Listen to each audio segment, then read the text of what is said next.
Important update about YouTube playlists. Hey everyone. We've received many messages asking why our YouTube playlists aren't showing up. Do we create YouTube playlists? Yes, we absolutely do. So why can't you see them? Honestly, we're not sure. We've been in contact with YouTube support for several months now, but we still haven't received a clear answer or solution. After much discussion, our team has decided to take matters into our own hands. We believe the issue might be related to the number of playlists we've created on a single channel, possibly too many. Our solution? We're launching 2 additional YouTube channels, giving us a total of 3. This way, we can organize our audiobooks better and avoid the playlist visibility issue in the future. This change only affects our YouTube audience. If you're a patron supporter, you can still access all our audiobooks by visiting the collection menu on Patreon. Thanks so much for your time and continued support. Happy listening. Identity issue solved. And now, as a mercenary, he could kill legally, no more worrying about leveling up and breaking the law. Perfect? Looking forward to working with you, Captain.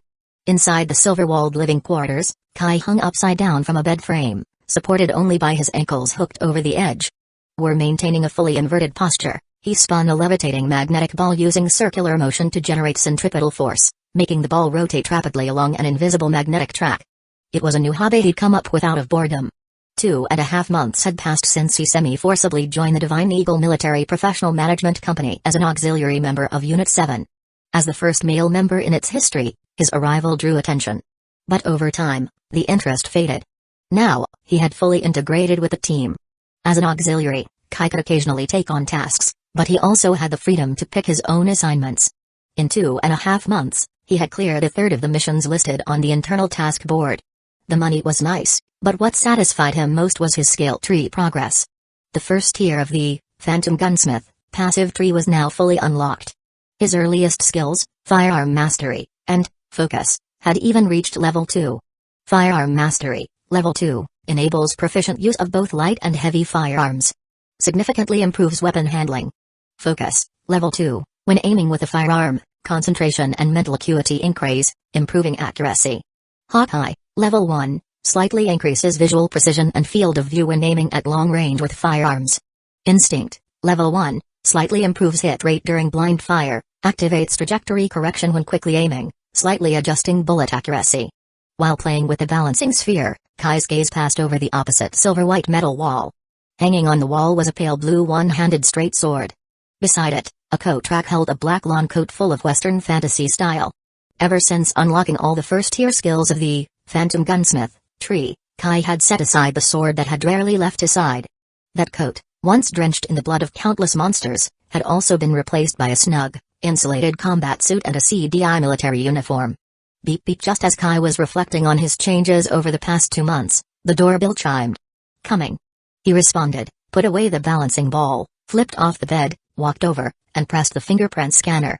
The scan passed, the metal door slid open into the wall, and a petite girl appeared outside. So it's you, Floria. Need something? Smiling down at the pink-haired girl, Kai stepped aside. Wanna come in and have Uncle give you a physical checkup? Mr. K, please don't joke like that out of nowhere. It's distressing. Floria's cheeks, still carrying the fading freckles of puberty, flushed pink. She took a small step back. This time, it's a special task assigned by the company. They said a sword specialist should handle it, so the captain directly submitted your name. She's waiting in the conference room now. Got it. Kai dropped the teasing and walked straight toward the conference room. Moments later, he pushed open the door and immediately saw Sedno sitting at the head of the round meeting table. Yo, Captain. Waving at the blonde-haired girl, Kai casually pulled out a chair and sat down. What kind of task requires a sword master specifically? It's a bit complicated. But I've summarized everything into the mission file. Read it over first, then ask if anything's unclear. Sedno pushed a file toward him. Geez, making it sound like a classified op. Kai chuckled and opened the folder. But as soon as his eyes landed on the first page, his smile froze. At the top was a profile note, a dossier of a young girl. Brown hair and eyes, a bright and cute face that radiated youthful energy. Name, Yona Shijemra. Staring at the document, Kai felt a sudden tightness in his chest. Memories surfaced. Shijemaro Yona, Shijemaro Tetsuhiro, Kayaba Akihiko, Giragai Akazudo. Sword Art Online. He'd actually ended up in that world. The last world's inheritance had been Gyarados, Black Swordsman, class. Now, he had arrived in Sao itself. Mr. Kai? said No. Noticed he hadn't turned the page for a long time. Is there a problem? No. No problem. I just remembered something and spaced out. Sorry. Suppressing his inner excitement, Kai smiled and continued reading. The dossier had 3 pages. The first detailed Yona Shijimura's personal profile from height, weight, and measurements to hobbies and daily habits. Extremely thorough. The second page introduced Sao and the concept of full dive VR, as well as the chaos that ensued when the game was revealed to be a death game. Only on the final page was the mission itself explained. In summary, enter Sao, locate Yona's virtual avatar, and protect her until the game ends. No wonder sword masters were given priority for this mission. Kai finished reading and looked up. I understand the mission, but I have a few questions. Go ahead. First, the game is sealed, right? How am I supposed to enter? We have a technical team handling that. Also, the device used isn't a standard nerve gear, so there's no risk of brain damage. You can log out anytime. Alright. Second question, it's been over a year since launch. Won't I be underleveled? Our technicians will set your character's starting level equal to the current top-tier average. The rest is up to you. I see. Kai nodded, but inside he was stunned. Where did they get these genius engineers? They hacked Kayaba's code? Still, that wasn't his concern now. The thought of meeting the actual, Black Swordsman, thrilled him. If there are no further issues, please rest well tonight. I'll take you to the tech department tomorrow. Thanks. Kai left the room. As he walked back to his dorm, the slightly dazzling corridor lights made a thought rise in his mind. Who had commissioned the mission to protect Shijimura Yona? Her father, Shijimura Tetsuhiro? Possible. But he had a gut feeling that it wasn't that simple. He'd take it one step at a time. Chapter 3, The Answer of the Sword. The next morning at 8 o'clock a.m., Sedno took Kai to see the internal operations of the company beyond the tactical teams. They arrived at the Logistics and Technical Support Division on floors 20 to 34 for more than the 10 floors for combat units. The walls were decorated in black and white for a clean, minimalist vibe. After verifying identities, a woman in a lab coat led them to a dark room at the far end of the 30th floor. The room was about the size of 2 living rooms. Not massive, but not cramped either. Inside sat a machine resembling a quartz scanner, taking up over 80% of the space. Beep. The keycard swiped, lights flicked on overhead. Mr. K, please remove your shirt so I can attach the electrodes. The female staffer manipulated the touchscreen, then pulled out several electrode patches. Glancing back at Sedno, who had politely turned around, Kai said nothing and stripped off his shirt. Once the electrodes were attached, lines of data appeared on the monitor, including a stable biometric wave. No wonder you were specially recruited for Tactical Team 7. Mr. K, your body is in excellent condition. The woman's gaze slid over his muscular frame before landing back on the screen, her smile subtly suggestive. Maybe it's because I work out a lot, Kai replied, flexing his biceps. Actually, I focus more on endurance. He wasn't bragging, his stats really did lean toward endurance and speed over brute strength. Hearing this flirtation, Sedno frowned and scolded him coldly. Mr. K, we're on a mission. You're talking too much. Caught off guard, Kai gave an apologetic smile and turned back. Shall we start? Yes, of course. The staffer chuckled, then tapped the screen. The massive machine began to hum. After some internal mechanisms shifted, a metal bed extended outward. Please lie down. Don't worry, it's perfectly safe. Kai nodded and lay down. The chill of the alloy bed seeped into his back as the table retracted. This really feels like an MRI scan. Just as that thought crossed his mind, he heard the staffer speak. Mr. K, neural signal connection is ready. Once you press start, you'll enter the game. Start button? He looked around but saw no obvious switch. Suddenly, a silver cursor appeared before his eyes. Start. So it's this. Taking a deep breath, he focused and tapped the icon. Ding. Connecting to neural interface, a crystalline sound echoed, followed by a cascade of dazzling colors as the quantum signal synchronized with his brain. A breeze brushed his ears, carrying the scent of grass and earth not like the stale air of the real world. Kai's consciousness returned from that surreal, out-of-body moment. He opened his eyes to a grassy hill. So this is Angrad. A vast forest spread around him, with towns, hills, and valleys visible in the distance. He looked down at his hands. Brown fingerless gloves. A brown tunic and black trousers, classic starter gear. He raised his right hand, extending 2 fingers. If I remember correctly. Mimicking a pose he'd seen in the anime, he swiped downward. A purple rectangular system window popped up, accompanied by a belt chime. This was Sao's iconic interface. His status screen showed no equipment, just a long list of menu options. At the bottom, log out. Relieved, he smiled. At least he wouldn't be stuck here forever. In the top left corner, HP bar, XP bar no MP, since this wasn't a magic-based game. Level 51. According to Sutano, that matched the average of top-tier players. But level 51 and still wearing starter gear? Wait, no, he did have a basic weapon. In his inventory, the only item was a plain iron sword. He tapped the icon. With a soft chime, a simple blade materialized at his waist. Gripping the sword hilt in his right hand, the system's notification rang out. Ding. Congratulations, host, you have obtained one-handed straight sword, silver, rating, 1, condition not met for passive talent, black swordsman, sword bone, so it really is just a newbie iron sword. Slightly exasperated by the system's rating, 1-inch announcement, Kai shook his head. With a metallic clang, he casually drew the newbie sword. The silver blade looked extremely plain and unremarkable. But a faint golden glow shimmered along its edge. That glow was the effect of the passive skill, sword bone, from the black swordsman class, which could enhance any sword with a lower rating than the user's own sword bone rating. Kai flicked the blade a few times, drawing several sword flowers through the air, getting used to the weight and balance of the weapon. Then he set off, exploring around the hill to look for freshly spawned monsters. Whether in real life or in a game, there was only one way to truly temper one's self-combat. Kai knew this all too well, having fought through countless deadly encounters in the dungeons. It didn't take long before he spotted a target as he descended the hill. A wolf, about half the height of a man, covered in silvery white fur, was emerging from the forest. RRR. At the same moment Kai saw it, the wolf noticed him. A low growl filled with hostility rumbled from its throat. It crouched low, haunches raised, ready to charge. And Kai didn't flinch. He stared the wolf down as his sword trembled, emitting a clear, ringing sound that echoed around them. Man and beast locked eyes, the tension between them taut like a fully drawn bowstring. A woo-oo. With a final snarl, the wolf launched forward, powerful hind legs kicking off the ground. Its massive body moved with surprising agility, barreling toward Kai in a violent charge. Kai's face remained calm. He raised his blade to strike, but just as the sword was about to slash down on the wolf, he abruptly stopped his motion and twisted his waist to dodge clumsily, narrowly evading the pounce. No. This isn't right.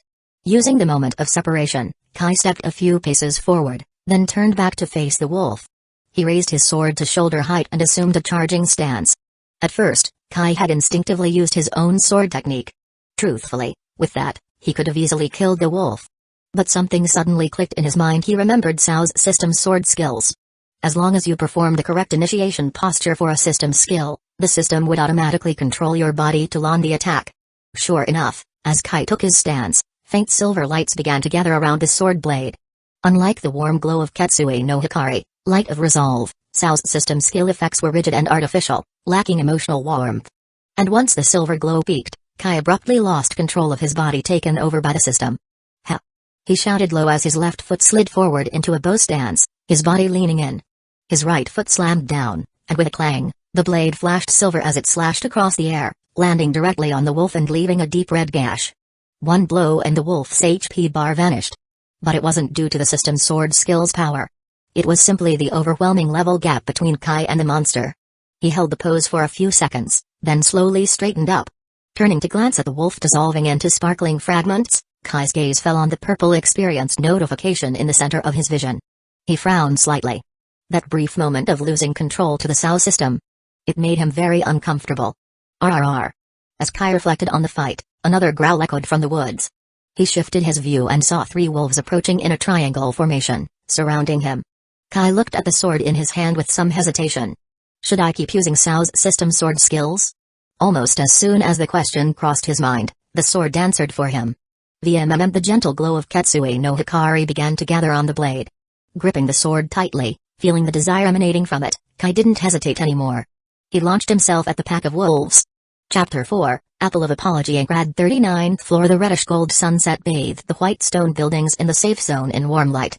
Above the infinite sky, golden clouds drifted lazily. It had been 2 weeks since the raid team reached floor 39.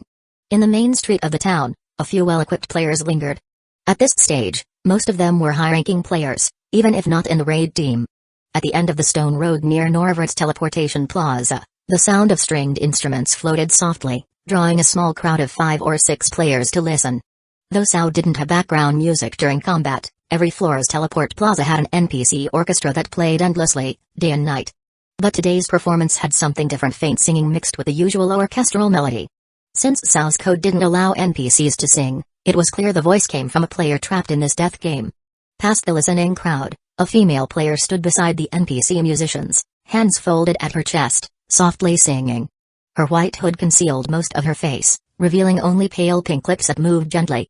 Her voice was quiet, yet perfectly balanced with the light melody, bringing a peaceful calm. The lyrics were in Japanese and harmonized with the NPC's music.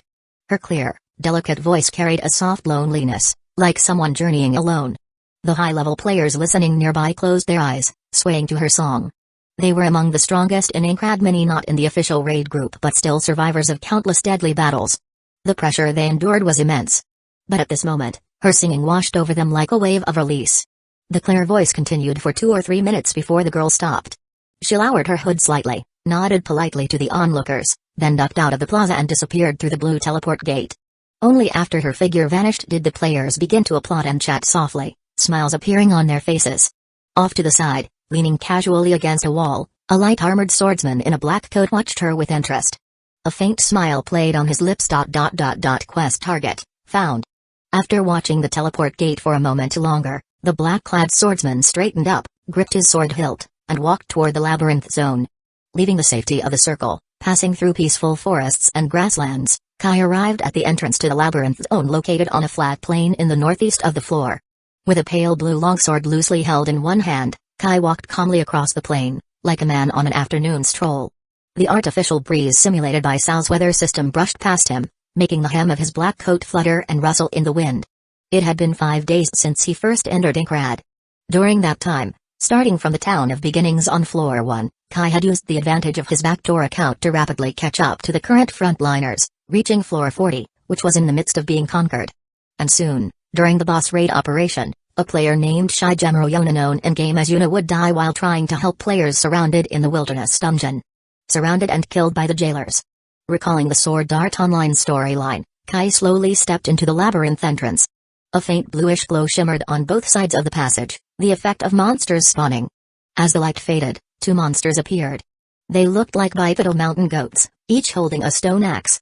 The moment they materialized, the 2 goat monsters locked eyes on the lone figure in the passage. With loud bellows, they charged forward, axes raised high. Kai lowered his stance slightly. His right hand lifted the sword. In the next instant, his black silhouette suddenly moved. The ghostly blue blade gleamed with a cold, cutting edge. Swift slashes glinted in the dim light, carving deep red gashes across the monsters' bodies. While Kai was busy dealing with the first 2, another 2 monsters spawned behind him. Seeing them out of the corner of his eye, Kai didn't dare be careless. With a quiet shout, his HP bar at the top left of his vision began to drop slowly. In exchange, several crimson sword energies began to manifest around him. Metallic shrieks echoed through the corridor as the sword energy surged. It was still unclear how the inheritance system had managed to function in-game. Kai couldn't bring his real-world stats in, but his passive skills still worked fine. Both Ketsui no Hikari and his sword aura had been quantified into usable game mechanics. In fact, the experience barely differed from reality, except he didn't have to worry about self-damage from overuse anymore. Here, taking HP loss could simply be remedied with healing potions. He locked on to the 2 newly spawned monsters and whispered, "Go." Shing shing shing, the crimson blade sliced through the air, cutting the monsters to ribbons in a matter of seconds. Meanwhile, the 2 goat monsters in front of Kai were also nearing their limits. Blocking one of their stone axes, Kai drew a half circle with his blade, lowered his body, gripped the sword tightly with both hands, and lunged backward. The blade pierced through something tough like leather armor and Kai didn't hesitate. He switched his left hand to the lead grip, opened his right hand to block against the sword guard, and twisted his waist. Rip! The mountain goat monster was sliced from lower abdomen to its left flank, a deep, savage gash. Its HP bar instantly depleted. A moment later, it burst into blue particles. Unfazed, Kai transitioned straight from that motion into a spinning slash. He twisted his body like a top, then thrust his arm forward, sweeping the blade in a crescent. A deadly chill surged from the sword as it slashed through the air toward the second monster. VMM! The sword whistled, slicing clean across the monster's neck. After a few seconds of silence, the creature shattered into glowing fragments. Kai rose, sheathing his sword. Without pause, he continued deeper into the labyrinth. He needed to level up to maintain high stat values. Though he couldn't bring in his real stats, The passive skill bonuses from the Black Swordsman class, especially the 4 basic ones, gave him swordsmanship talent that was still extremely valuable. Even without overwhelming attributes, this was a perfect opportunity to polish his raw sword technique. In some ways, this could even be considered a blessing in disguise. Outside the labyrinth on floor 39, twilight faded, and a giant moon rose into the sky.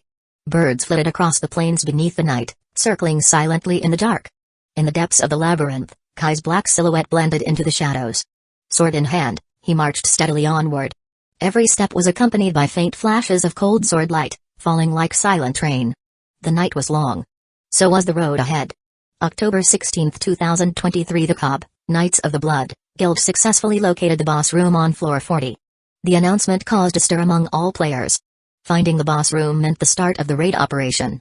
If they could defeat the boss, it would mark another step forward in clearing this deadly game. October 17, Cobb carried out a recon mission against the boss and convened a strategy meeting. They finalized the operation plan and selected the raid party. October 18, 9:00 a.m. at the city of Jairim, 48 elite players were selected from among hundreds to form an assault team, arranged into 5 squads. Led by Cobb's leader Heathcliff and vice leader Flash Asuna, they vowed to defeat the floor boss Bracken the prison warden.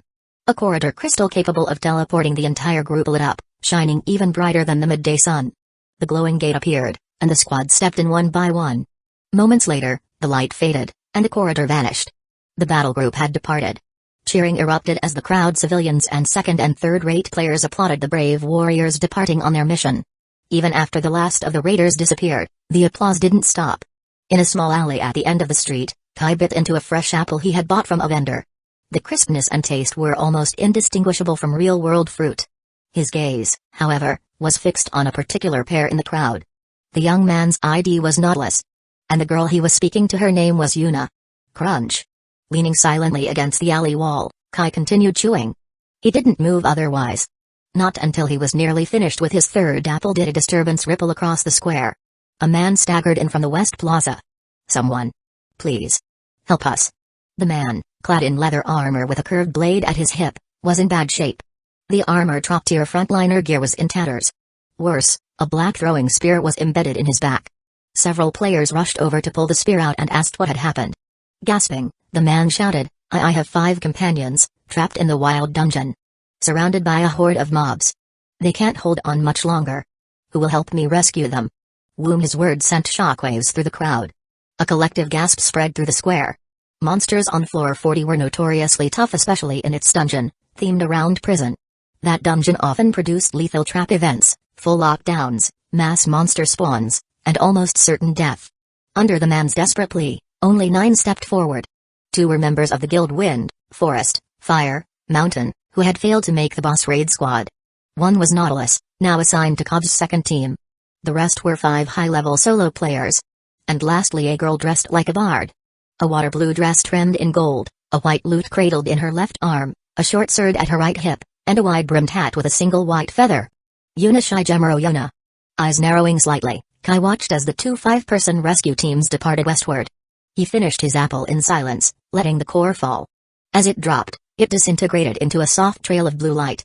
Kai had previously bought 4 apples from a street vendor, and now only 1 remained. He casually placed it into his backpack slot, then followed the rescue team out of the district. The 40th floor's wilderness was a barren land of cold, desolate rock. Jagged cliffs jutted out everywhere, breaking the terrain into scattered fragments. The red and white uniform of the Knights of the Blood fluttered as they ran across the wasteland. Yuna ran at Nautilus's side, but his heart was filled with unease. He didn't want his childhood friend to step onto a battlefield where she'd have to fight monsters to the death. Even though this was only a virtual world inside a game, if your HP hit 0, you would really die. Just the thought of possibly losing the girl forever made the anxiety in Nautilus's chest rise to his throat, but he couldn't convince her to return to the safety zone inside the circle. He had known Yuna since they were kids. She was the kind of person who rarely changed her mind once she decided on something gentle on the outside, strong-willed inside. So, if he couldn't change her mind about staying at the front lines, the only option left was to stay by her side and protect her at all costs. His hands, tightly gripping his weapon, were trembling. Nautilus swore to himself that he would protect her no matter what. Just then, we're almost there. The scimitar-wielding player running ahead turned back and shouted to everyone. Following his shout, a structure resembling a half-collapsed ruin came into view. A field dungeon.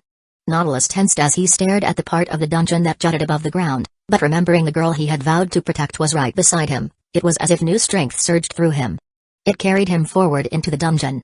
The dungeon interior resembled a central prison area of the main city but was far more dilapidated. It was clearly a ruin. And instead of NPC jailers patrolling it, there were monsters. On the way in, the group encountered two waves of attacks, one from slime-type monsters and another from goblin-type monsters. The rescue team easily defeated them and continued to the dungeon's core. A large, heavy iron gate blocked the center path. Beyond it, several figures could be seen swinging their weapons, locked in battle with monsters. Farther in, a towering 2-meter-tall figure sat arrogantly on a stone chair. Behind a mask like a hockey helmet, a pair of vicious eyes stared mockingly at 5 struggling players being swarmed by torturer-type mobs. There was no doubt. This was the dungeon's boss. All the other torturers were just endlessly respawning mobs. The key to clearing the dungeon was defeating this warden boss. That's them. They're still alive.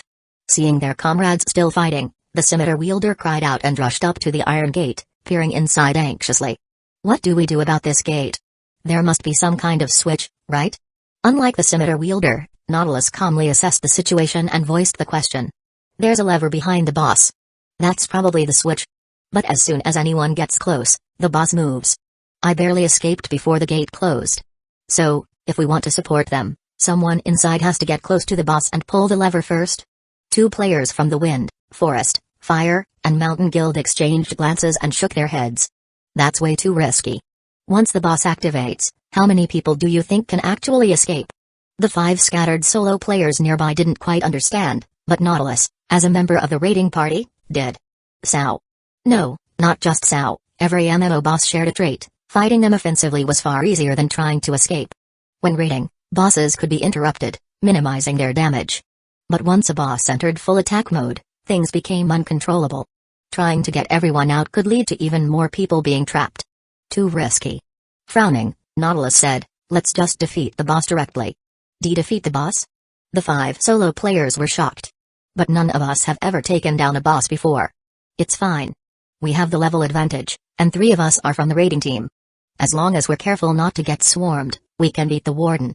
Dressed in the red and white uniform of the Cobb Guild, Nautilus's words carried weight. The hesitant players began to steady their nerves. So, how do we get them close to the boss? Having agreed on a strategy, the shorter of the 2 Wind, Forest, Fire, and Mountain players pointed to the 5 nearly exhausted fighters behind the gate. In their current state, they can't even handle the small mobs, let alone approach the boss to pull the lever. Everyone exchanged worried looks. No one had a good solution. At that moment, Yuna, who had been quietly observing, walked to the gate. She cupped her hands around her mouth and took a deep breath. Hey. You guys inside, can you hear me? If you can, come a little closer. I can help you. Though confused, the 5 trapped players began moving toward the gate while still fending off the torturers. Seconds later, they reached the gate. Seeing how badly off they looked, Yuna began to play her lute. A powerful melody filled the air, echoing throughout the prison. Huh? Hearing the song, the 5 fighters were startled at first. But then, as strength surged through them, their eyes lit up. Their movements became smoother and more precise. After 30 seconds of music, the lute rang out a final chord. At the same time, a bright yellow icon appeared beneath every player's HP bar. The HP of the 5 injured players inside the gate began to steadily recover. Woo! Feeling the fatigue and pain melt away, the once hopeless players shouted in relief. Yuna smiled. The heal over time effect will last a bit. Hurry and finish off the small mobs, then pull the lever. Got it. Nodding vigorously, the 5 charged the torturers and cleared them, then ran toward the boss, their eyes full of determination. Seeing the players approach, the warden boss rose from his chair, let out a roar, and swung his massive steel axe. But boosted by Yuna's song, the 5 showed no fear. 4 of them drew the boss away while 1 ran to the lever and pulled it. Clang! Clang! The iron gate screeched as it began rising. We did it. The scimitar wielder punched the air in joy and dashed through the half-open gate. The Wind, Forest, Fire, and Mountain duo shook their heads with a smile but understood his urgency to rescue his comrades. Let's go. Nautilus glanced at the others, drew his sword, and charged in with the rest. 9 high-level players, including 3 from the raiding team, along with the 5 rescued ones. 14 in total were more than enough to handle 5 torturers and 1 warden boss. In just 5 minutes, the boss was clearly overwhelmed. Its HP was in the yellow zone. Almost there. Keep going. As the lead attacker, Nautilus judged that the boss had no more tricks left. He raised his voice. Focus. Let's finish this. But at that moment screech. The sound of metal grinding drowned out his shout, echoing from the walls around the prison. One after another, hatches opened, revealing pitch-black tunnels filled with swarming torturer mobs enough to bury everyone. A trap. Prepare the crystals. It's a trap. As soon as he understood what was happening, Nautilus shouted. But the next instant, a heavy blow smashed into him, knocking the breath from his lungs. While he had taken his eyes off the boss, it had spun with its axe and struck everyone in range. Ugh! Nautilus hit the ground hard, rolling a few times before landing at Yuna's feet. The sudden reversal shocked him. But Yuna, who had been watching silently, immediately grasped the situation. You! AJ, please. Defeat the boss. Save everyone. Yuna turned away from Nautilus's trembling eyes. She raised her lute and sang again. This time, her voice was even stronger, like sunlight turned into sound. But no buff appeared on anyone. That was expected. This song didn't heal, it increased aggro. As the song echoed, all monsters, torturers and boss alike stopped and turned toward the little girl singing. Yes. This is what I wanted. Seeing the effect, Yuna smiled. She kept playing as she ran away from the group. Yuna. Nautilus's desperate voice echoed behind her. Yuna paused mid-stride. I guess I'll never see AG again. That makes me a little sad. But AG is timid and hates being alone, so he'll probably be even more miserable than me. Sorry, AG. I won't be there to cheer you on anymore. She stopped playing and looked back. Through layers of monsters, she could almost see AG's tear-filled face. Ah. He's crying, isn't he? That's so like him. If you're sad, just eat this and cheer up. She pulled out a jar of rainbow-colored candies from her inventory and hurled it toward Nautilus. AG will be okay. The jar arced through the air and smashed into a black figure rushing in from afar. Crash. A blue sword flashed. The blade cleaved through the flying projectile, sending a rain of candy scattering. Everyone stared at the newcomer. Kai didn't slow down. Blue energy surged from his blade as he crossed dozens of meters in an instant and slashed the boss from behind. His sword sank a third into the warden's back, carving all the way down as the boss's HP drained visibly. Drasa. The warden howled and burst into light, disappearing. He's dead? Everyone was stunned. Not just the solo players, but even Nautilus and the others. Kai sheathed his sword and started killing the remaining mobs. His speed was like a whirlwind, clearing them in seconds. When the last monster died, Kai walked up to the stunned Yuna, opening his system window. Sorry about that. I kinda broke your candy jar. He pulled out the last apple from his backpack. If you don't mind, let this be my apology. Chapter 5, Christmas Eve. Alright, today's quest log has been updated. Then, Mr. K, I wish you an enjoyable dive. At the 30th floor of the Divine Eagle Military Professional Management Company headquarters, a woman from the logistics department in a white lab coat smiled in greeting, then activated the dive equipment. Lying on a cold metal bed, Kai was slowly pushed into the machine as the sound of Neuralink initialization echoed in his ears. It had already been more than 2 months since he rescued Yuna and the others from the wild dungeon on the 40th floor of Angrad. Although her life had been saved, the risk hadn't disappeared. Especially in situations that deviated from the original story, where everything was unpredictable, Kai's current daily task was to stay by Yuna's side and make sure no unexpected accidents happened. Also, Mr. K, you're probably planning to spend the whole night in game again today, right? Then let me wish you a Merry Christmas Eve in advance. The staff member's voice came from outside the dive device, causing Kai to raise an eyebrow. If not for that, he might have forgotten today was December 24th. Tomorrow would be Christmas. Had time flown by so fast? He gave a soft in response and scenes from the original story began surfacing in his mind. Start. A silver-white cursor flashed before his eyes, interfering directly with his optic nerve. Kai took a deep breath and lightly tapped the button. The next moment, a multicolored loading light filled his vision. Angrad, 24th floor, Panners. A marshland-type floor almost entirely covered by water. The main settlement was a large artificial island connected by slender bridges to many smaller islands. Toward the north stood a scenic island with an enormous tree. The tree trunk grew from the island's center and would take dozens of people holding hands to wrap around it. Its massive canopy spread like an umbrella, covering the entire island and some of the water around it. 20 meters above the ground, a tree branch nestled in thick foliage glowed faintly. A moment later, the light faded, and a black-coated light-armored swordsman appeared atop the branch. Opening his eyes, he saw tufts of creamy white clouds drifting across the blue sky in the distance. Kai couldn't help but feel a little odd. Even though this was a death game where one's life was truly on the line, the scenery it offered far surpassed the real world. If not for being trapped in a grad, most players would have fallen in love with this place. Unfortunately, under the control of Kayaba Akihiko, a madman scientist, this virtual utopia had become a nightmare that swallowed lives without mercy, all just to fulfill one man's ideal. Using tens of thousands of players' lives as sacrifice, he forged a true isekai filled with death and violence, this floating castle in the sky, ain't rad. Shaking his head to dismiss the thought, Kai flipped off the branch and headed toward the central island. At the east side of the teleport plaza, inside an inn named Traveler, Yuna sat at a table idly plucking at a lute. Ding! The inn's front door opened and the bell above it chimed crisply. Scanning the first floor of the inn, Kai immediately spotted the girl sitting at a nearby table. Yo, morning, Yuna. Greeting her cheerfully, Kai walked over and pulled out a chair to sit down. Mr. K, you're surprisingly punctual. Yuna smiled, but there was something subtle in her tone. She tapped her fingers lightly on the table. Ding dong. A system notification rang out as a white window popped up, showing a digital time display, 8 hours and 53 seconds, though we agreed to meet at 8, I've actually been waiting here for half an hour. Seeing her slightly puffed cheeks and seemingly upset expression, Kai wasn't sure how to respond. Since saving Yuna from the interrogator 2 months ago, he had proactively asked her to team up with him to assist in combat, mainly because of her unique chanting skill. Though the boy named Nautilus objected to his request at the time, Yuna herself readily agreed. For the past 2 months, Kai had been taking Yuna around floors 30 to 35 to hunt field monsters. They agreed to meet here at 8 this morning. What he didn't expect was that Yuna would show up a full 30 minutes early. Though he technically wasn't late, making a girl wait that long did call for some sort of apology. He opened the system window, pulled 2 apples from his inventory, and handed one to her with a friendly smile. You probably haven't had breakfast yet, right? Here, take this.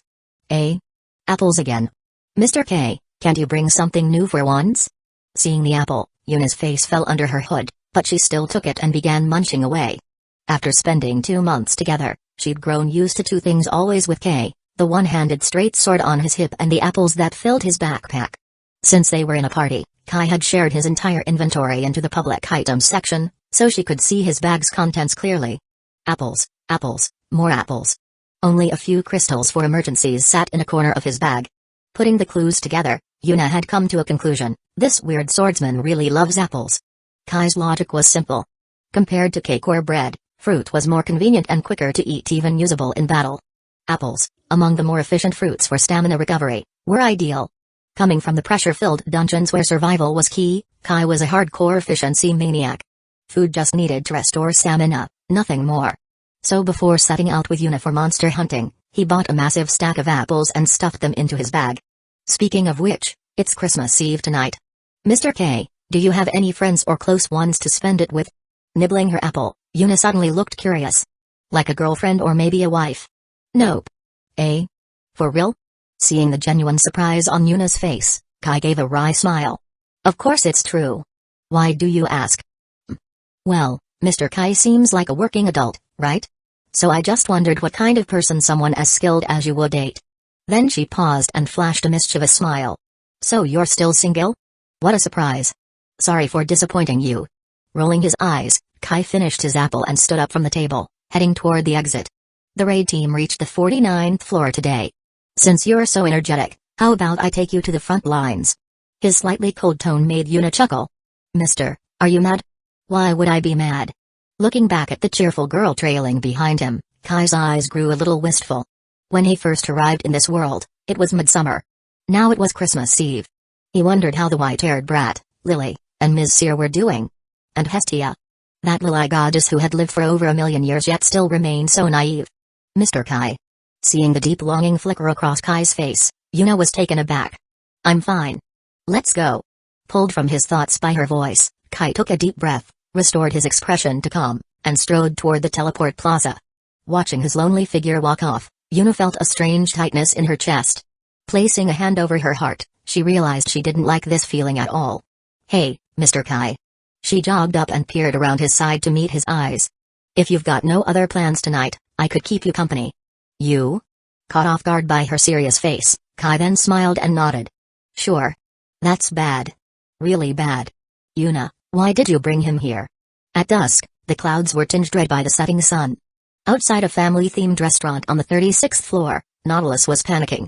He tried to talk Yuna out of letting a certain man attend the Christmas party, glaring through the restaurant's glass at Kay, who was already seated inside. Nautilus, Mr. Kai is our savior. If not for him, you wouldn't even see me again. Why can't I invite him to Christmas? Hands on hips, Yuna stared at Nautilus, clearly annoyed. Or is it that now that you've risen in rank, you're looking down on people? No. That's not it. Seeing the determined look on his childhood friend's face, Nautilus felt like he'd been betrayed. If that's not it, then it's settled. Besides, spending Christmas alone would be too pitiful for Mr. K, right? I just feel pitiful myself right now. Chapter 6, Scheduled Protection. Sitting alone at the party table, Kai had his arms crossed, gazing at the feast in front of him while also watching the heated argument between the two people outside the restaurant window. Sorry to keep you waiting, Mr. Kai. A moment later, Yuna walked into the restaurant, clasping her hands together apologetically. Behind her was Nautilus, who looked like a kid whose candy had just been stolen, his face full of discontent. It's fine. If it's something important, feel free to continue talking. I don't mind. In that case, Mr. K, you wouldn't mind spending Christmas Eve alone, right? Nautilus' unexpected jab made Kai's smile freeze for a second, but he responded honestly, actually, I plan to spend the night grinding levels on the 47th or 48th floor anyway. If my presence is a burden, I can leave now. No, not at all. Mr. K, we're glad you're here. It's great you could join us for the party. Array, how can you say something like that to Mr. Chen? Yuna rarely got angry at her childhood friend, but now she looked truly upset. Nautilus felt a strange sourness in his chest. Without thinking, he pointed at Kai and shouted. Am I wrong? He's only known us for 2 months. Why should he be allowed to join this party? Yuna, you and I have known each other in real life for over 10 years. From kindergarten, we were classmates and neighbors. I've always seen you as someone really important. But you don't get it. You invite someone you barely know from a game to a party meant for just us. Yuna's face darkened briefly, but then she smiled. So I'm that important to you, huh? Still, Mr. Kai isn't just anyone. He is important to me, important to us. If it weren't for him, we'd have died in that dungeon. That's a debt we can never repay, so we should always be grateful. But just as Nautilus bit his lip and was about to protest further, Yuna gently placed her finger on his lips. You're a club member now, right? Then act like it. Be cooler. Show some class. Feeling her cool fingertip against his lips, Nautilus went silent. Looking at her familiar face, he finally felt a bit of relief. Even if he couldn't match Kai's strength, he wasn't just some player named Nautilus. In the real world, the bond between Neji and Yuna built over more than a decade since childhood was far deeper than anything 2 months could forge in a game. Yuna only saw him as a savior and was showing her gratitude. That was all. Realizing that, his jealousy felt childish and silly. He really hadn't been cool at all. Seated at the table, Kai watched the interaction with a soft smile. He lightly tapped his fork against his wine glass, creating a crisp ring. May I start eating now? Ah. Yes, of course, Mr. Kai. Help yourself. Yuna, catching Kai's amused gaze, seemed slightly embarrassed by how close she'd acted with her childhood friend just now. Blushing, she pulled her hand back and sat beside Kai. Now that he'd worked through his feelings, Nautilus also gave up his hostility. With a broad smile, he pulled out a chair and sat down. Be cooler. Act like the childhood friend I am. No way some random guy's going to steal the spotlight. Well then, I'll dig in. Seeing that the other two had taken their seats, Kai didn't hesitate. He grabbed an entire roast turkey with his fork, tore off a leg, and began eating. This was a game, after all, so no matter how much one ate, there was no risk of gaining weight. While overeating might create a feeling of fullness, there were no side effects, no penalty like losing HP for eating too much. Watching Kai devour his food, Yuna and Nautilus also started eating their share of the lavish meal. While chewing, Yuna turned to Kai and asked, if I remember correctly, Mr. K, you're level 68 now, right? Yeah. But my experience bar is nearly full. I'll hit level 69 soon. In response to Kai's straightforwardness, Yuna, who had already seen his level through the team interface, simply looked unsurprised. But Nautilus couldn't stay calm. He stood up from the table, face full of shock as he shouted. C69? But the average level of the current raid group is only 60. AG, you're too loud. Watching the boy cry out across the table, Yuna shook her head helplessly. Even I, who teamed up with Mr. K, have reached level 62 already. Hearing this, Nautilus froze. In SAO, experience points are not distributed evenly based on the number of party members. Instead, they're given according to each player's contribution in battle. If someone does nothing, they get no experience at all. As a support player in the rear line, Yuna probably only received about a quarter of the total experience, yet that alone pushed her to level 62 in just 2 months. When did leveling up become so easy? No. Wait. It's not that leveling got easier. Sao treats all players equally. If Yuna could level up so quickly, it must mean she earned that much experience. And the one responsible for that is... Nautilus swallowed unconsciously, staring at the black-clad swordsman wrestling with a whole roast turkey. Such fair and soft thighs. If he could cling to that thigh, wouldn't he be able to effortlessly leech experience and level up happily, just like Yuna? So, should he? Nautilus wrestled with himself, thoughts swirling. On one hand, he was truly envious of Yuna clinging to such a golden opportunity. No, it seemed that Thai had approached her first. Damn it, even more enviable. On the other hand, as a proud member of the raid group, it was hard for him to shamelessly beg to tag along. AG is a cub member now, right? Since you joined the raid group, act like someone from the raid group. Be more confident and cool, Yuna's recent words echoed in his mind. No. I can't. I just can't do it. Late at night, the noisy players in the restaurant had all left. Kai settled the bill at the counter, then supported the paralyzed Nautilus, slowly leaving. Ahead of them, Yuna led the way to the inn she had booked that afternoon. As she walked, she turned back, looking a bit embarrassed. AG had never drunk before, but he insisted on showing off. Now he's drunk and it's causing you trouble, Mr. Kai. It's fine. Let's just call it post-meal exercise. I could use the movement too. This wasn't just small talk. With Sao's real-time weather system, the cold winter night actually felt quite chilly. After walking for about 10 minutes, Yuna brought him to a warm-looking little inn. On the second floor, Kai gently laid Nautilus onto the bed and carefully tucked him in. Yuna then stepped out of the room and closed the door behind her, bowing her head slightly. Thank you for everything recently, Mr. Kai. It's nothing. Just doing what I can. Waving it off, Kai said goodbye. It's getting late. You should rest, Yuna. I'll be going. Just as he turned to leave, a cool hand gently grabbed him. Turning back, Kai looked at the girl who had stopped him. Is something wrong? Yuna nodded and removed the white hood she always wore. Her short, dry, light tea-colored hair swayed in the air. Just for a bit. Can you spare a moment to listen to me say something meaningless? Meeting her gaze, which held a hint of pleading, Kai relaxed his grip on the sword's hilt, nodded, and turned back. If you want to talk, go ahead. I'm a great listener. You always say things that make people feel reassured, Mr. Kai. But that'll make you too easy to rely on, you know. Smiling slightly, Yuna twirled a key in her hand. Let's talk inside. The inn room wasn't large. A white single bed sat in the center, with a short table by the window. Yuna sat on the bed, having taken off her white robe, revealing a pink waist-high dress. Kai leaned against the table, arms crossed, waiting for her to speak. Mr. K, are you afraid of dying? Her voice was low. I'd be lying if I said I wasn't, but I wouldn't say I'm terribly afraid either. Why do you ask? Why? Clenching the sheets slightly, Yuna looked up at his calm face. Because I'm really scared. Scared of dying. Especially after you saved me from the dungeon, I've been haunted every night. Whenever I close my eyes, I start imagining what it would be like to die, and I can't sleep. I wanted to ask, how can you stay so calm when fighting? Kai looked at the anxiety overflowing in her eyes and fell silent. Why was he able to stay calm?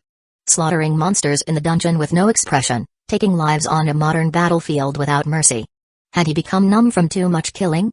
Or had the system's inherited profession changed his mindset? Kai couldn't give a definite answer. By the time he realized it, he had already stepped through seas of blood with his sword. In the silence, Yuna began to murmur.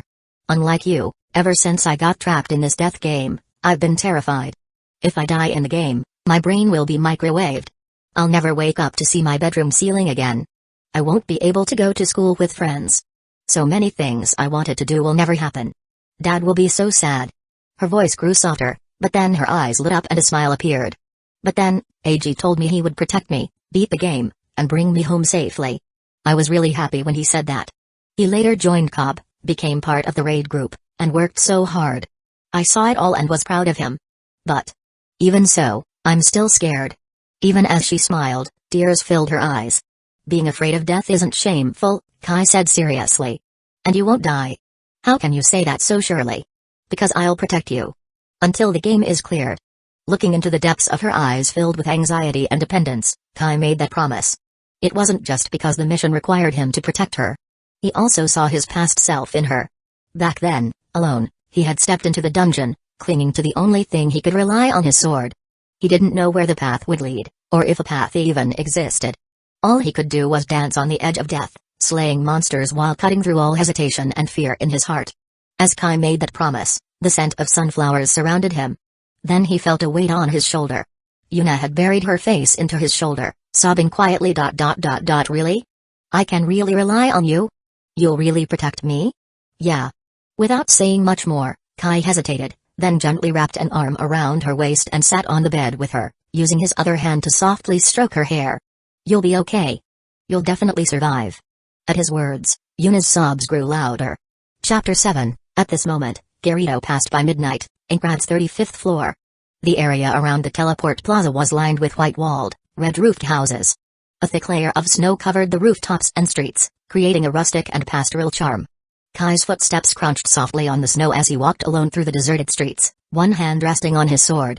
Since Sao's internal time was completely synchronized with the real world, it was also midnight outside the game. The squad leader and others were probably gathered around the fireplace in their shared room, wine and snacks prepared, waiting for Christmas to arrive. That must feel really nice. No need to work hard on some mission like he was. Lucky them. As he absent-mindedly imagined what was happening in the real world, Kai quietly left the main street. The streetlights behind him faded away, and he was soon swallowed by darkness. The cold wind that blew through the air seemed even sharper here. The Lost Forest. Located in the northern region of the 35th floor, it was a vast area filled with towering, dense trees. The entire forest was divided into a chessboard-like grid of hundreds of zones. The system was programmed so that after entering a single zone, the 4 adjacent ones would shuffle positions randomly within a minute. Without a specific map item, it was almost impossible to navigate. Kai took out a map he had bought from an info broker at a steep price. After memorizing the paths, he dove straight into the pitch-black forest. Although his real-world agility couldn't carry over into Sao, his in-game level was already 68, and he had focused his stat distribution on speed and stamina. His agility stat had long surpassed the human limit. Sprinting at full speed, he dashed like a feather over the snow-covered ground, the scenery flying past him in a blur. Shhhhhhh. As he crossed between two forest zones, several enormous figures emerged from the bushes with a pale blue system glow, blocking his path. These monsters had beetle-like mandibles, muscular upper bodies, and reverse-jointed legs. Above their heads, next to their health bars, was their level 44. For most players who had just reached floor 35, even a single level 44 monster would be terrifying. A group like this would be suicide. But to a level 68 player like K, they were nothing. In other words, just trash mobs. Zzz with a metallic scraping sound, a bluish sword light slashed through the air. Kai didn't even turn to check the result. He broke through the gap between the monsters, and after he had rushed more than 10 meters ahead, the sound of monster deaths echoed behind him. At the same time, a system pop-up appeared with experience points gained. Then came a horn-like sound.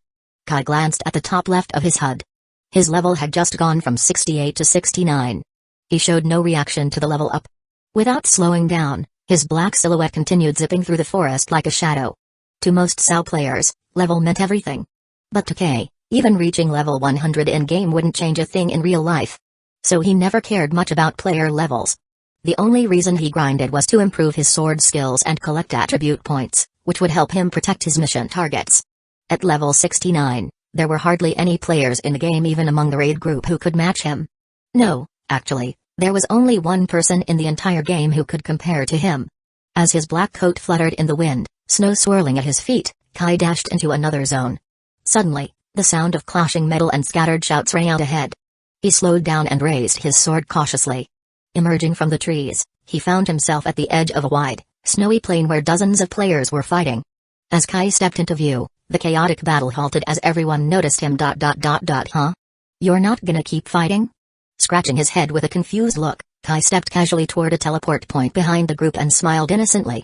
Don't mind me, I'm just passing through. Carry on. Dozens of players looked at each other in confusion. After a brief pause, a man wearing a samurai-style light armor and a headscarf smirked at the middle-aged man he had just been fighting. Looks like you guys got followed too, Klein. Seems that way. But if it's just a solo player, he must be pretty confident in his level. Should we call a truce? The two stared at each other for a second before the older man nodded. Let's put the fight on hold for now. With that agreement, the tense air around the crowd relaxed a bit.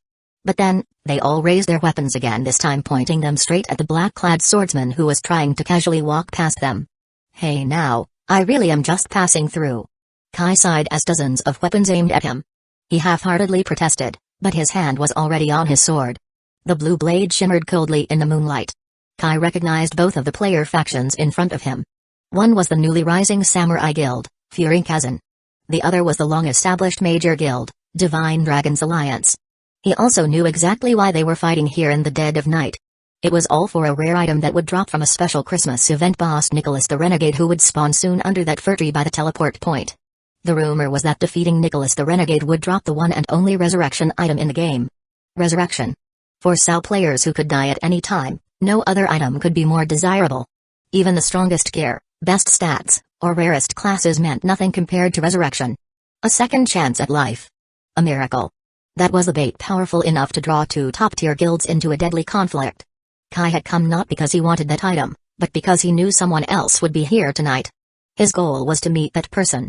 And to achieve that, if these two guilds wouldn't get out of his way peacefully, then they'd have to go down. This is why I hate people who won't listen. Gripping his sword tighter, Kai leaned forward into a battle stance. The next moment, his entire body blurred into a shadow, vanishing from sight. In midair, a blue sword flash cut through the night. What? The close first squad, level 62. But when Kai launched his attack, all the man saw was a flicker of a black coat whipping through the air. Then, his entire field of vision was flooded with ghostly blue sword light. Buzz. Buzz. Buzz. Buzz. Blade slashed the air repeatedly, each strike piercing through a player's chest and swiftly withdrawing. Their health bars dropped visibly fast, all the way down into the red zone. And every single one of them was afflicted with a powerful paralysis effect. Rose Wolf's Kiss, a high-quality paralysis-type toxin. According to the shady vendor who sold it to K, even a top-level player at level 60 would be paralyzed for 20 to 30 minutes if struck with it. Kai weaved through the panicked players like a ghost. Every time he passed one, he gently stabbed their chest, pulling the blade out just before the health bar emptied, leaving behind a long-lasting paralysis. By the time he sheathed his sword and stood upright, the members of both guilds were lying motionless on the ground, glaring at him with eyes full of murderous fury, like they'd suffered an unforgivable humiliation. Two full guilds, both part of the clearing group, defeated in just a few minutes by a lone, unknown solo player. Calling it a disgrace was an understatement. I told you, didn't I? I was just passing through. You insisted on fighting me. And now you're mad because you lost and want to glare at me? Kai sighed with exaggerated frustration and turned to leave toward the teleport point. But a voice called out from behind him. W8. Klein, the bandana-wearing leader of the Furing Kazan Guild, forced himself to speak through the numbness weighing down his body. He raised his head with difficulty, eyes locked on the black-coated swordsman's back. If you came here for the resurrection item, then I'd advise you to give up. Someone's already inside. And he's really strong. You can't win against him. Resurrection item. Kai turned back slightly, eyebrows raised as he looked at Klein, who lay prone in the snow. When did I say I came here for a resurrection item? Then. Why are you? I just want to see the guy you mentioned. Kai turned back and walked toward the teleport point, his palm trembling slightly from excitement as it rested on his sword hilt. To see just how strong he really is. Chapter 8, a premature duel. As the blinding white light of teleportation surrounded him, the chime of midnight rang out across all of Inkrad. Dong dong dong. Mixed in with the ringing was a faint sleigh bell sound drifting down from the sky. When the light faded, Kai stepped out onto a vast snowy plain. In the distance stood a massive fir tree. Following the sound of bells, he looked up toward the treetop. Against the dark ceiling of the upper floor that served as the sky, two bands of light stretched across the sky, an afterimage of a sleigh dashing through the air. A bizarre-looking creature at the front moved its limbs, pulling the sleigh swiftly through the night. Squinting against the sky, Kai strained his eyes and could just make out a humanoid shadow seated atop the sleigh. Nicholas the Renegade. There was no doubt. This was the special event boss Nicholas the Renegade. The sleigh descended quickly, stopping atop the tree. A black figure flipped off the sleigh and landed at the tree's base with a splash of snow. He stood 3 times the height of an average human. Although not the largest boss in the game, his bulging muscles beneath the red and white Santa suit gave off a powerful, threatening aura. Despite resembling a human, his arms hung low like an ape's, almost dragging along the ground.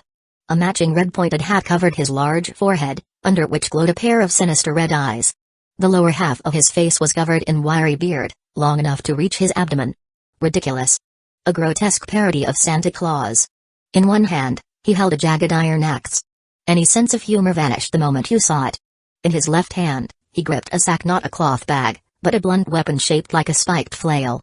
Its sharp edges made clear the destructive power it held when swung. Nicholas' lips twitched, as if trying to speak his event dialogue, but save it. A cold, hard voice cut him off. A flash of system-enhanced sword light slammed directly into him. Foolish mortal. His opening line interrupted and his face smacked. Nicholas growled in fury. He swung the gift sack, forcing the swordsman in front of him back, then smashed the axe into the ground, sending snow flying. Kai watched from a distance as the black figure clashed with Nicholas. His hand tightened on his sword, but in the end, he didn't draw it.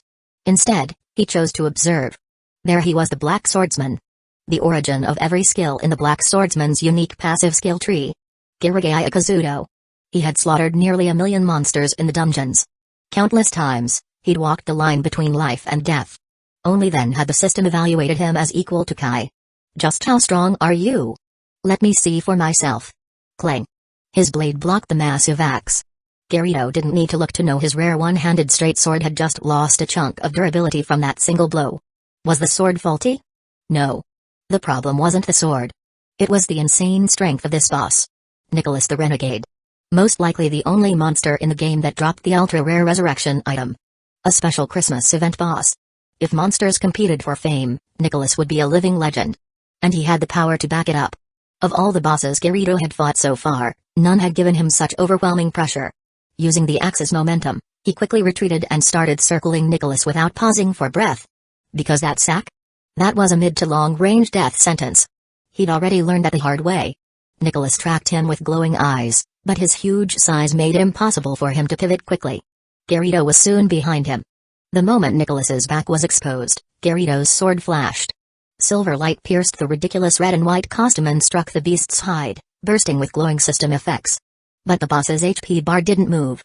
No damage? A full-power dash attack. Level 70 stats. One of his best blades. And not even a scratch? Still midair, Kirito recovered faster than the monster. Even if the attack failed to deal damage, bosses still suffered stiffness from getting hit by sword skills usually longer than the attacker's recovery window. And for Kirito, that recovery time was even faster. Probably thanks to all his gaming experience in the real world, his reflexes were better than most. He bounced back quicker after skill animations ended. If one strike couldn't hurt it. Still airborne, his blade glowed again. A vertical slash rained down like a comet, slicing through the boss's back. This time, a sliver of HP dropped from Nicholas's bar. It worked. Seeing the HP bar tick down, Kirito's eyes lit up. As soon as he landed, he kicked off again, launching into the air. His sword blazed with light and slashed Nicholas's back 10 times in rapid succession. 10-hit sword skill Nova Ascension. With every flash of silver, Nicholas's health dropped bit by bit. After the final strike, nearly 1/6 of the HP bar had vanished. But it wasn't enough. Sadatkai. He whispered her name. Pain stabbed through his chest like a dagger. Kirito gritted his teeth and brought his sword down again. Silver light sliced across the monster's form. Faster. Faster. I can go even faster. Rage spike, sharp nail, slant, vorpal strike, vertical arc. Sword skills exploded one after another, each triggering faster than the last. Soon the flashes of light merged into a sea of silver, illuminating the entire base of the tree. Nicholas's HP plummeted to the final quarter. Red bar. The moment the bar changed from yellow to red, Nicholas's body suddenly expanded and let out a furious roar. He swung his axe in a full arc and struck the incoming Kirito. Boom. The impact was like a hammer smashing a ball. Kirito was thrown back, his black coat flapping as he hit the snowy ground hard. Even if his game body was just data, without organs or nerves, the pain felt gut-wrenchingly real. But in that agony, a peaceful expression crossed his face. This was probably the kind of pain Sachi felt when she died. Maybe this counts as some kind of redemption. But he couldn't stop here. The resurrection item. He had to get it. If he could, Sachi could. She could come back to life. With eyes blazing, Kirito forced himself up on his sword. He reached into his inventory for a healing crystal, but then froze. Footsteps approached behind him. A male voice spoke calmly. Need someone to tank for a bit?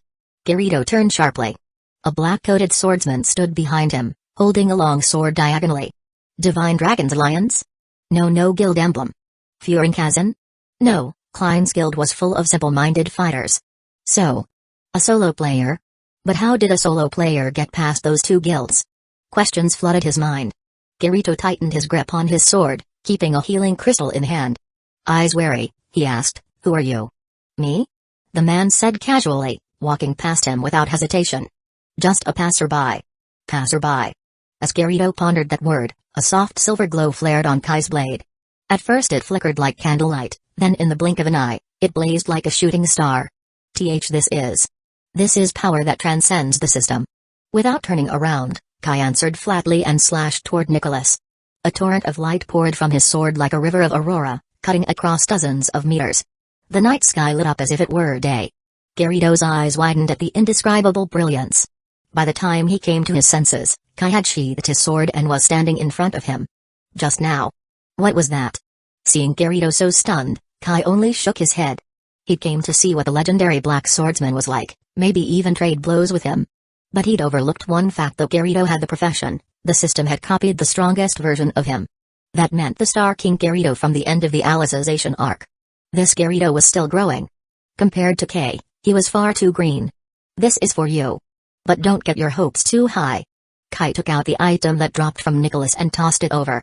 Divine Stone of Returning Soul, an egg-sized jewel, glowing with 7 radiant colors, beautiful beyond compare. Garrido stared dumbfounded at the gem on the ground. He didn't pick it up right away, but looked up at the black-coated man walking toward the teleport point. "Who are you really?" "Kay, the swordsman." Standing at the teleport pad, Kai looked back with a smile. "Till we meet again, Garrido." He stepped forward and vanished into the white teleport light. Chapter 9, a casual player in a death game. The snowy Christmas had passed, and with the coming of spring, the freshly fallen snow on the streets gradually melted away. The clearing group remained active on the front lines of the game. By February, they had already pushed through to the 55th floor. So, this death game had officially reached the halfway point in its conquest. It's worth noting that ever since Christmas, a swordsman clad in a black coat, favoring his right hand, had appeared on the front lines. His level was a full 10 levels higher than the most elite players in the raid group. His sword skills were equally outstanding. Some observant players recognized him as the self-proclaimed beater from before Garrido. However, the front-line players no longer viewed him with hostility. That's because this young man conquered the floors at a monstrous pace. Many times, he didn't even need companions and could solo the floor bosses. Respect for the strong is a natural instinct. Garrido's presence on the front line significantly helped Sao's overall progress. Whether emotionally or logically, players could no longer look down on the boy who once called himself a beater. Interestingly, because Garrido always wore a black coat and didn't don light armor like other swordsmen, people began calling him the Black Swordsman. But when Garrido heard the nickname, he reacted with strong displeasure. He adamantly rejected it. When asked why, he would show a nostalgic look and say, "The real Black Swordsman is way stronger than me." Of course, this was just a trivial anecdote from the front lines and had little to do with Kai. He was currently active around the 45th floor, 10 levels below the front lines. The monsters in the maze zones and wild areas were much weaker and less frequent. With a level comparable to Garrido's, fighting these monsters was no different from slaughtering chickens. It was a rather relaxed experience. Kai hadn't turned this death game into a casual one because he feared front-line monsters, but because he hadn't forgotten his purpose in Sao to protect the girl named Yuna. Given her level, the 45th floor was the best place for efficient experience farming while ensuring safety. Slash. A thin short sword drew a pale green arc through the air. System effects shimmered like phosphorescence. The blade landed on a monster that looked like a giant man-eating flower, leaving a deep red wound. Not bad. That strike had some bite. Kai clapped lightly at the girl who had just emptied the monster's HP bar with one hit. As the monster burst into particles of data, the girl landed gracefully, sheathed her short sword, smoothed her skirt, then turned and smiled brightly at Kai. "Of course, I have a great teacher. How many times do I have to tell you? I only taught you a few techniques. Don't call me teacher." Kai walked up and gently patted her head through her hood, then turned to walk down the red brick road flanked by blooming flowers. They were currently on the 47th floor, also known as the Garden of Flowers. From the main town outward, the floor was covered in flowers. Exotic and unnamed blossoms competed in beauty. The air was thick with floral scent. It had become a dating spot and even a wedding venue. Yuna's level was now high enough to handle things alone. Considering the scenery and safety, Kai decided they'd stay on this floor. Due to high demand for housing in the Garden of Flowers, even high-level solo players like Kai couldn't afford multiple properties. In the end, he bought a 3-bedroom apartment and lived under the same roof as Yuna. But cohabiting with a beautiful girl wasn't as romantic as it sounded. Kai had to log out regularly to report on his mission progress in the real world, which made him feel sneaky and awkward about the arrangement. The red brick road was lined with flower-covered hills. Wild monsters spawned from these hills. At the end of the road stood a white stone bridge over a clear river. Beyond it, a winding hill stretched toward its peak. This was the edge of the garden's western wild zone, known as Memory Hill. Colorful flowers bloomed along the path. After passing through rows of tall trees, Kai and Yuna reached the top. So beautiful. As the last monster burst into light, Yuna gazed at the view from the hilltop and gasped with joy. Seeing her run a few steps and shout in delight among the blooming flowers, Kai couldn't help but smile. Fighting monsters all morning must be tiring. Let's eat. Kai walked over to a glowing white rock at the hill's center. He sheathed his sword, pulled out a red and white picnic cloth, and began setting up food. Kay, you're so thoughtful. Back in the real world, I always wanted to go on a picnic with family or friends.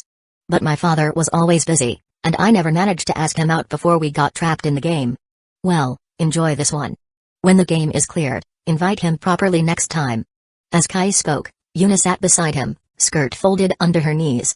She lifted her hood, and her tea-colored hair fluttered in the spring breeze. If we ever get back to the real world, I'll find you, Kai. Caught off guard, Kai blinked. Why? Because you're a good person. A really, really good person. You saved me and AJ, and you're taking time to help me level up. AJ said most high-level players spend all their time fighting at the front lines. But you're helping a noob like me. I couldn't find a better person in the whole game. Maybe you're even the strongest player. Just thinking about that makes me feel safe. Thank you, really, thank you. And there are things I want to say to you face to face in the real world. Why not say them now? That's a secret. Yuna smiled mysteriously like a cat, shaking her finger in a playful gesture. Her skin glowed under the spring sunlight. A secret, huh? Amused by her girlish playfulness, Kai chuckled. He swiped the system interface and took out a ring that looked like an angel spreading its wings. What's that? Yuna blushed, glancing between the ring and the flower-filled scenery. Seeing her reaction, Kai smirked and tossed the ring into her lap. He flicked her forehead lightly. What are you imagining? It's a special item, the angel's 12th aria. A special item. Yuna rubbed her forehead and focused on the ring. A translucent window popped up, revealing the item's details. The angel's 12th aria allows a user to call out a player's name to create a two-way portal. Uses remaining 12 twelfths. Basically, it was a special teleportation item. Yuna looked up in confusion. One of the game's strongest players was right beside her. What was the point of giving her this? Kai smiled. I've got something to handle. I'm giving you this ring. The monsters on the 47th floor are tough, but extra safety doesn't hurt. If anything happens, just call my name. I'll come right away. Why? Yuna frowned and pouted. Why can't you take me with you? That's also a secret. Kai grinned like she had earlier, waving a finger. Keep the item. I'll be back tomorrow or the day after. Be careful heading home. He grabbed 2 apples from the picnic, bit one, stashed the other in his inventory, dusted off his coat, and walked down Memory Hill. At the base, he crushed a teleport crystal bound to the garden's central district, Floria. As a high-level solo player, Kai had far more resources than guild players. Rare items, functional crystals, he had them all. The teleport crystal he used would be a luxury for any major guild, but for him, it was casual. Teleport, activate. The crystal shattered, creating a dazzling blue portal. Kai stepped into it. When he emerged, the vibrant hilltop had turned into a courtyard filled with flower beds. Hey, was that a teleport crystal just now? Did I imagine that? He looks familiar. Wait, isn't that the guy who bought the Central Street property a few days ago? No way. It was noon. Couples wandered through the garden plaza. Seeing someone use a teleport crystal so casually shocked many. Ignoring their reactions, Kai stepped out and headed toward the main portal. Before entering, he checked the system clock. February 23, 2024. 12:33 and 17 seconds. Hope I'm not too late. He entered the portal. Transfer. Michigan. Blinding light engulfed him. When it faded, the scenery changed to a red-roofed town with white walls. Chapter 10, The Girl with the Azure Dragon. Countless white-walled, red-roofed houses lined the streets. This was the hallmark of the 35th floor. Though Kai had seen this street during the Christmas event, now that it was early spring, the thick snow was gone, replaced by a rustic, countryside charm. Kai stepped out of the teleport gate and looked around. Then he headed directly down the main street toward a 2-story building that was noticeably larger than the rest. Weathercock Pavilion. Though it was an inn run by a system NPC, the food here was said to be delicious and relatively affordable compared to other high-grade ingredients. Since the 35th floor had been conquered, the inn had enjoyed great business. It even surpassed the popularity of player-run inns. Kai pushed open the twin wooden doors. It was lunchtime, so the first floor was lively with players eating, laughing, and chatting.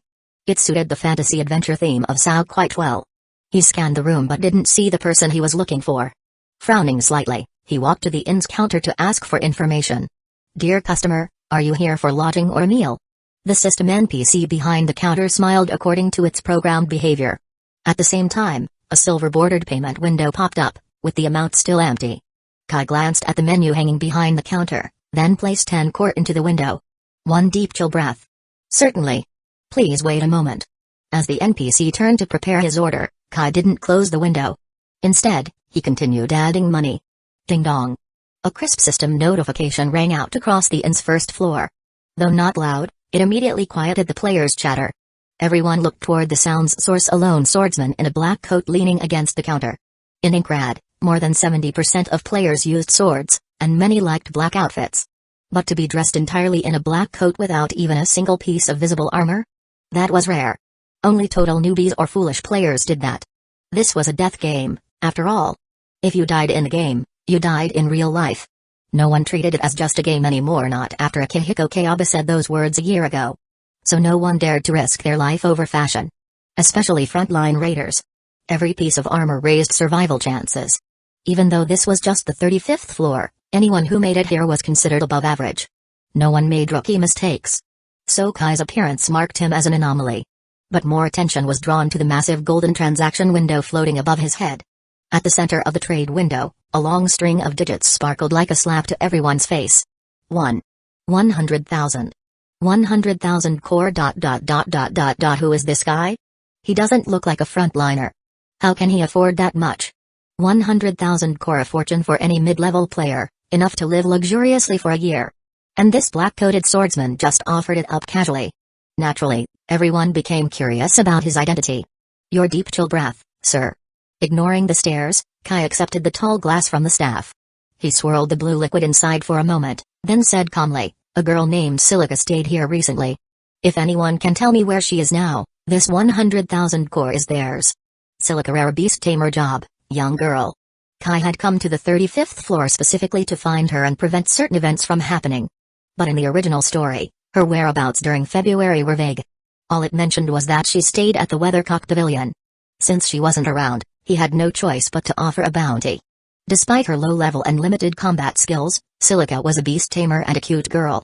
Her popularity among regular players was high, almost as famous as the frontline raiders.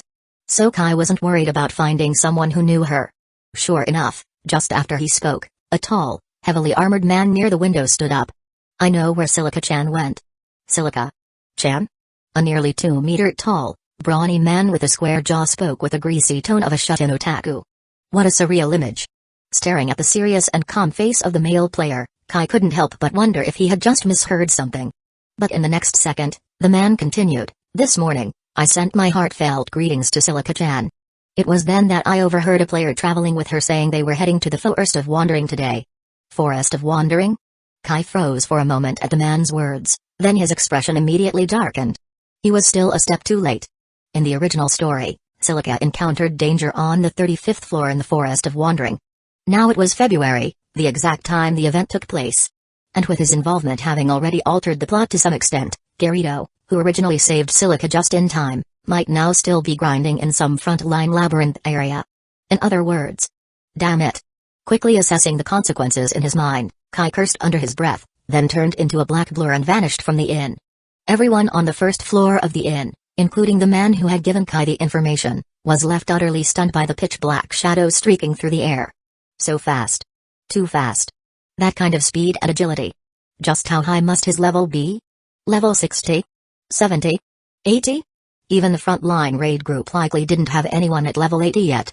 By the time the players snapped out of their shock, the shadow had already dissipated. The inn returned to its usual appearance. Other than the faint ripples in the highball glass of blue, deep chill breath, on the counter, it was as if the black swordsman had never appeared. Until the shrill scream of one player broke the silence. "Ah! My 100,000 core." A tall, burly male player wore a pained expression, gritting his teeth as he cried out. Others around him cast either gloating or sympathetic glances. Before long, the inn returned to its previous lively atmosphere. Players resumed eating, drinking, and chatting. Only now, the topic of their conversations had shifted from random gossip to speculations about the identity of that black swordsman. They discussed his level, his speed, his real identity, and why he had come all the way to the 35th floor just to find the young girl. Though Silica, the beast tamer, was quite famous among ordinary players comparable to frontline raiders, it was mostly because these players had no contact with the top-tier ones. To the true elites, Silica was just one of thousands of low-level players. Maybe slightly cuter, at most. Those who constantly risked their lives at the front lines had no shortage of admirers. If they wanted a girl, they didn't need to come down here. A mere snap of their fingers would have beautiful young women lining up. Yet, not a single player questioned Kai's status as a frontliner. His speed alone exceeded what they could even imagine. If someone like him wasn't a frontliner, then the entire raid group might as well not exist. At a round table in the corner near the inn's entrance, a male player with spiky hair stared at the door, a twisted smile spreading across his face. A top-tier player like that, showing up on the 35th floor just for Silica. Things are getting interesting. The wind howled past Kai's ears. The simulation system transmitted the sensation directly into his nervous system, bringing a startlingly realistic sensory experience. Red and white houses zipped by on either side of his vision. With one hand on his sword hilt and powerful footsteps slamming the ground, Kai's body became a blur, moving at several times the speed of a level 78 player. He left the Weathercock Pavilion, crossed the road to the Teleport Gate Plaza, then took a narrow street just wide enough for 6 people walking side by side. He quickly passed through the main district from south to north, entering the PvP zone where fighting between players or against monsters was allowed. The cobblestone road turned into soft grass and dirt. The red and white houses gave way to dense trees. The tall trunks blocked the surroundings, the leafy canopies obscuring the sky. In this area, if you stayed in one place for over a minute, the forest would randomly shift. Even teleport crystals would only transport you to another random spot within the woods. It was truly a maze. This forest on the north side of the 35th floor was known by players as the Forest of Wandering.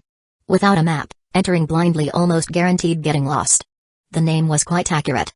Kai's target Silica, the beast tamer girl, was now somewhere within this maze. Staring ahead into the dark depths of the forest, he pushed his speed to the limit, darting through one section after another, searching for any sign of her. Since Kai didn't know her exact location, he had no choice but to use the most basic method. Divide the forest into hundreds of zones and search them one by one. Even with his incredible speed, this was an enormous task. As he continued searching, the time passed from afternoon to dusk. The setting sun bathed the forest in a gorgeous golden-red hue. Noticing the change in the surroundings, Kai frowned deeply, tightening his grip on the sword hilt. Deep in the labyrinth forest, Silica looked up at the dimming sky. The thick canopy blocked the view, but she could guess that the sky was now blanketed in twilight. It had been over an hour since she argued with her team and stormed off alone. Without a map, even though she kept heading north, her agility wasn't high enough to cross a zone within a minute. Running along winding forest paths, dodging giant tree roots, had drained her stamina far more than expected. She had given up running and was now trudging through the forest one block at a time, praying she'd be lucky enough to be transferred out. Feeling her unease and growing fear as night fell, the small dragon on her shoulder Pina cooed softly and nuzzled her cheek with its neck. The warmth and affection from Pina only deepened Silica's guilt and regret. She regretted her arrogance that led to the fallout with her team. If she could go back, she'd definitely reflect and never think she was special again. She also felt sorry for Pina. To have such a vain and prideful master, easily flattered into recklessness. It wasn't fair. Full of remorse, she entered another section of the forest, enduring the brief dizziness of the transition and sincerely prayed for a miracle. But what she saw next made her wonder if she was dreaming. It was the same dark forest. Not a hint of the grassland beyond the trees. It was as if the gods were mocking her. From behind a mossy tree, low growls echoed. As she focused her gaze, 3 yellow markers appeared in her view. No way. She instinctively stepped back from the sight. 3 large, muscular beasts covered in dark red fur, one carrying a gourd, another wielding a rough wooden club. Their name, drunk apes. Among the highest level monsters on the 35th floor. The strongest creatures in the Forest of Wandering. Hearing her footsteps, the 3 apes all turned to face her. Eek. Meeting their bloodshot eyes filled with madness, Silica let out a soft cry. Pina took flight, hovering between her and the monsters. Seeing Pina's light blue form steadied her a little. Despite usually being treated like a mascot under her teammates' protection, Silica had been invited to many parties and reached level 45, 10 levels above the floor average. So the monsters weren't overwhelmingly dangerous. Even 3 top-tier apes shouldn't be too much for her. She had to protect Pina. It couldn't face them alone. Silica forced away her fatigue, gripped her dagger tightly, called Pina back, and entered combat stance. Huff. Huff. Sensing her fighting spirit, the apes bared their teeth, raised their clubs, and roared. The frontmost one charged first. Silica's dagger glowed orange as she activated the intermediate skill, Rushing Fang, slashing the ape and taking off nearly 1/6 of its health. It was working. Seeing the result of her attack, Silica smiled with hope. Pina chirped cheerfully above. But as she spun midair to prepare her follow-up skill, Chasing Blade, the slight delay between sword skills gave the apes a chance to counter. A healthy one replaced the injured ape, which began drinking from its gourd. To her shock, the damaged health bar began refilling bit by bit until it was nearly full. What? Staring in disbelief, Silica went cold, but before she could react, another ape swung its club at her. She barely blocked with her dagger and was knocked flying. Yah! Pina launched a series of colorful bubbles, momentarily blinding the apes. Thanks, Pina. Silica tumbled, regained balance, popped a healing crystal, and readied her next skill. Several minutes passed. The apes continued rotating, one healing while the others attacked. Silica's panic turned to fear. They could heal by drinking? But she had already used all her healing crystals. One more hit and she'd die. And if she died here, she'd die in real life. The nerve grow would fry her brain with microwaves. She might actually die. The thought hit her like lightning, freezing her limbs. Until now, all her battles had been under protection. This was her first brush with real danger. She stared at the ape raising its club, frozen, helpless. This wasn't a game. It was life and death. Kayaba Akihiko's words from the beginning echoed in her mind. This was a killing game. The club swung down. Silica tried to raise her weapon, but she couldn't move. She was too scared. Just as she braced herself for death, a small blue figure flew in front of her. Bang! A dull crash echoed as a burst of blue feathers scattered. Pina's tiny health bar dropped to 0 in one shot. Pina. Silica couldn't believe what she saw. Why? Familiars were supposed to be autonomous. Why did Pina shield her? Staring at the fallen tail feather, pain stabbed her chest like a blade. No. Pina. Don't leave me alone. She collapsed, tears falling onto the feather. It glowed and vanished. The 3 apes advanced, raising their clubs. Then clang a cold, clear sword cry rang out from afar. Crimson wind swept past the apes. Invisible, yet deadly. Their bodies split apart without even a scream, vanishing into pixels. Silica felt no pain, only the apes' death sounds. She looked up and saw a man approaching, sheathing his sword. He had black hair, black eyes, a black coat. Tall and dignified, radiating overwhelming presence. His face was calm yet awe-inspiring. Especially his deep black eyes, it was like staring at a god. Silica didn't know what gods looked like, but this man was the closest she could imagine. So, he was still too late. Kai stepped before the kneeling girl, glanced at the blue tail feather, and shook his head with faint regret. Then he said, I'm sorry I couldn't save your friend. At his words, Silica's nose twitched. Tears welled again as she clutched the feather and cried, sobbing her thanks. No. I was just too useless. Thank you for saving me. Looking at the girl sobbing her heart out in front of him, Kai scratched his head in slight frustration, unsure what words could properly comfort her. In the end, he decided to just go straight to the point. Actually, your friend still has a chance to be revived. Eh? Tears still covering her face, Silica looked up at the calm, black-clad swordsman before her, stunned. For a moment, she almost thought she'd misheard. I said, your friend still has a chance to be revived. Kai repeated the words while looking into her eyes, then opened his inventory and handed her a handkerchief. Thank you. Realizing she'd just broken down in front of a stranger who also happened to be her savior, Silica blushed furiously. Still, she couldn't help but ask, Is there really a way? To revive her? To revive Pina? As she asked, it felt like her whole being was hanging by a thread. She desperately wanted to hear the answer she hoped for, but feared she'd only be disappointed. Yeah, of course there is. Smiling gently at the anxious girl, Kai scrolled through his menu and took out a shiny red apple, handing it to her. Here, have this first. I'll explain everything once we're out of here.